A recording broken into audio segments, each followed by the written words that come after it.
What is going on, Mail Gang? Boaz here, and today we're taking an exciting look here at the Arcturus Vanguard Hi-Capa. Now, Arcturus is going to be coming out with a whole lineup of their gas blowback Hi-Capas. Really interesting to see from Arcturus, because they've entered the airsoft market with a lot of AEGs, good quality AEGs, and now they're branching out into gas blowback. So that's pretty dang sweet. But for me here, this is the Vanguard 4.3, so it's going to be a little bit of a shorter length. They also do have different variants coming out with the longer 5.1 barrel as well, if that is more of your speed. But let's just take a closer look, shall we? Obviously, first and foremost, the optic mount. Okay, Arcturus doing the good thing, all right, in 2025. There's no excuse to make an airsoft pistol that doesn't have an optic mount available. So that's really cool. And I like how lower it sinks into the slide as well compared to some other Hi-Capas out there. It makes it a little bit more low profile, which is great.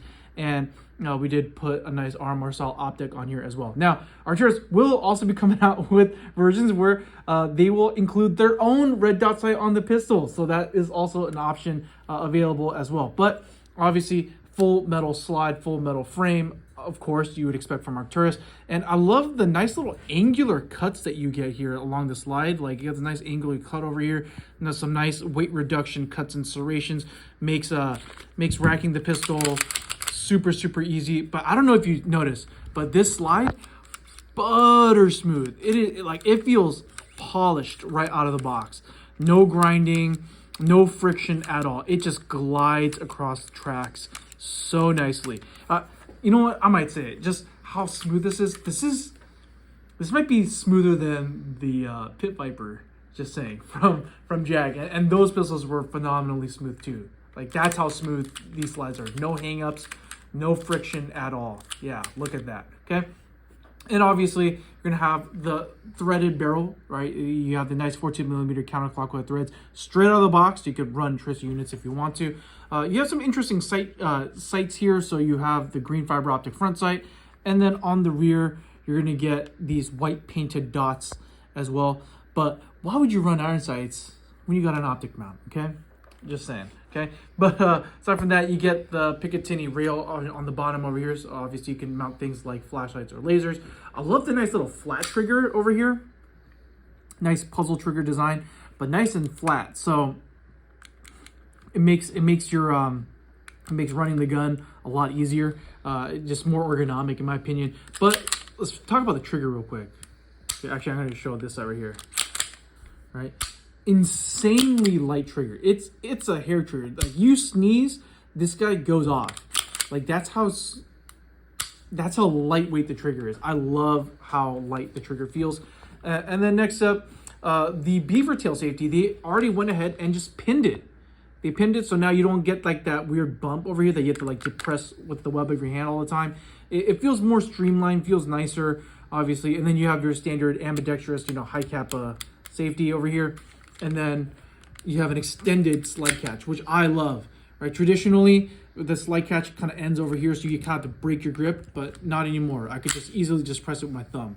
Even with someone with short fingers like me, it's so easy to do. Just gonna speed up your reloads. The grip itself is pretty nice and textured. It's not as aggressive as like a stipple, but I do like how they kind of sectioned out the areas where it is textured. So if you want to hand stipple it yourself, you definitely can. Makes it very easy. Will come out super clean. No flared magwell though, which I think is interesting. So it's a standard Hi-Capa style magwell. If you want to add an aftermarket magwell, obviously you can. And the grip just feels a little bit slimmer in the hands compared to other Hi-Capas out there, which is interesting. The magazine release also, I don't know if you can see, but it has their logo on it as well, which is interesting. But it is slightly larger than your traditional Hi-Capa mag release. So hitting that with your thumb, even with someone like short thumbs like me, easy to do. Don't have to change out my grip, which is great. The magazine itself is a standard TM design Hi-Capa magazine, obviously made by Arcturus. I would say gas efficiency wise, it is pretty great.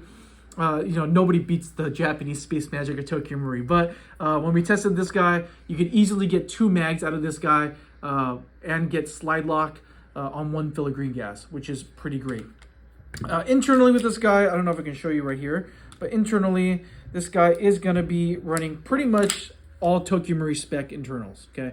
So over here on the lower frame, now this is where things are kind of crazy. There's steel parts everywhere. The hammer steel, the trigger is steel, the trigger reset steel, the hammer cutoff is steel, the sear is steel, the sear disconnect, whatever, like pretty much all the lower frame parts are going to be steel, which is great because this is where a lot of the high impact stuff starts to happen. So they already went ahead and upgraded it for you. Okay. Next up, you do get a TM spec nozzle and nozzle spring. Keep in mind, because this is Arcturus' own slide design, I believe the blowback housing, piston, and rocket valve are going to be proprietary. Not that you need to change those out anyway, but just letting you know if you want to customize that. And the hop-up unit, the hop-up unit itself is going to be married to the outer barrel. It actually screws into place. So if you guys want to change out your whole barrel and hop-up setup, you have to change all of it at once, okay? Just forewarning. But I would say accuracy-wise, this guy does perform really well. It definitely is more accurate than a lot of the more lower-end Hi-Capas out there. And with 0.25 gram BVs, I'm really able to get this guy out to about 120, 130 feet, no problem. So there's that. But yeah, that about wraps it up for the Arcturus Vanguard. Super snappy, super smooth cycling, as you saw earlier, right? A lot of high quality steel parts already in and out of the box. Very ergonomic. Definitely a champ. So if you want to get one of the best Hi-Capas ever made from a factory, I would highly suggest checking out the new Arcturus Vanguard Hi-Capa.